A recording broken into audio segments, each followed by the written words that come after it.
Hi, so my name's Emily Lesniak. I'm taking hotel and resort management. I'm in my third year. I graduate in April, so I'm super excited for that. And in my second year of the program, I got to travel to France and study abroad there for almost 3 months. And I got to travel on weekends to different countries. So I went to Germany and Italy and Ireland. So I got to learn a lot about the hospitality industry by staying at different Airbnbs, different hotels, going to different restaurants. And then also we did an apprenticeship in France, at a restaurant.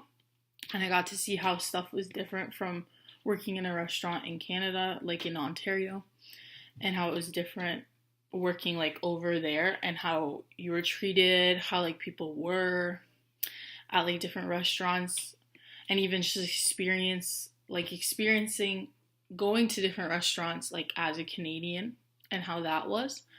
So I did learn a lot of different things there, and it was definitely helpful in my career. And although I may not have the job experiences or all the qualifications that you might be looking for, and I know some other people might have an upper hand, but also everyone is different. And I think that I have a lot of life experiences that help me with knowing how to communicate in different situations, being very innovative, and showing I know what I'm talking about. So I got those life experiences by traveling to different places in the world, and also just being very aware of what's going on in the hospitality industry at this point, how we're moving up and how different things are happening. With that, with that being said, obviously the hotel industry has definitely changed. They're getting in some hotels there's not even a front desk person. They're taking that away and they're making more technology to take over, and sometimes it works and sometimes it doesn't work. But I can definitely see that sports tourism is a big thing right now.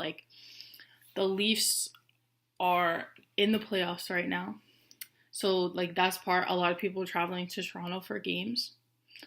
That helps with their tourism, helps with hotels, helps with the ACC, money going towards that, food and beverage within the ACC, anywhere in Toronto, because people are coming to Toronto solely because of that happening.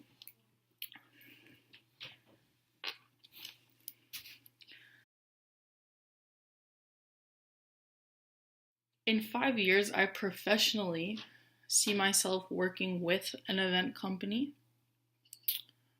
or having my own event company. And I think I'd like to have my own event company if I do have the money, because I know that you do obviously have to invest money into creating your own company because money makes the world go round. But if I do end up getting with a really good company or working with a brand or something like Sky Vodka or something, and planning events around that, that'd be great.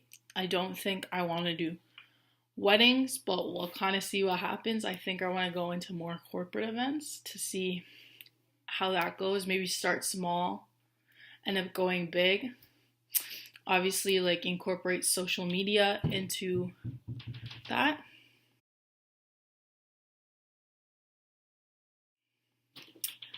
If chosen for this position, we can definitely discuss a salary that works for you and works for me and works also for the company, to see what budget you guys have. If one if one of my colleagues was to shoot down an idea in front of my boss and other colleagues, I would try to stay calm and respond respectively and talk to my colleague later about it. Like, you can't just walk away or ignore it. Like, I would definitely just have to maybe explain the idea more details about it, because maybe they're shooting it down because they don't really understand my idea or how it's even gonna work or how it's even gonna help the company. So I would definitely talk about that. And then later I would pull them aside and talk to them separately and just say, I didn't like how that made me feel. It made me feel this way, and I would respect next time if you did this. And we would just have a talk about it, and we would try to move on from there.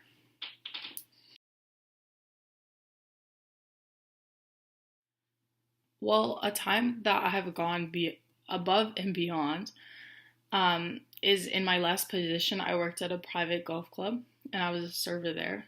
So I would remember like people's last names. I would say, like, I would always greet them. I thought it was very respectable. A lot of people appreciated that you knew who they were. They felt very important. And like remembering like what they drink on it, like what they drink every time they come in, and even like remembering like what they order, because a lot of people do order the same drink, and a lot of people know the menu, so they would order the same type of food every time they would come in. I would remember. So you could say, like, you could greet them, see how they are, and then like if you know what they're drinking, you could bring over and be like, oh, you like the Chardonnay, right? And then you would bring over the Chardonnay. They'd be like, wow, thank you so much for remembering, because it just helped them it just like helps make the experience like more enjoyable for them and yourself, because you're making a connection for them, and it just feels very like genuine. So that was one time, and it happened a lot of times, and I just thought that if I went somewhere and someone did the same thing for me, I would feel greatly respected, and it would be so appreciated that that would happen.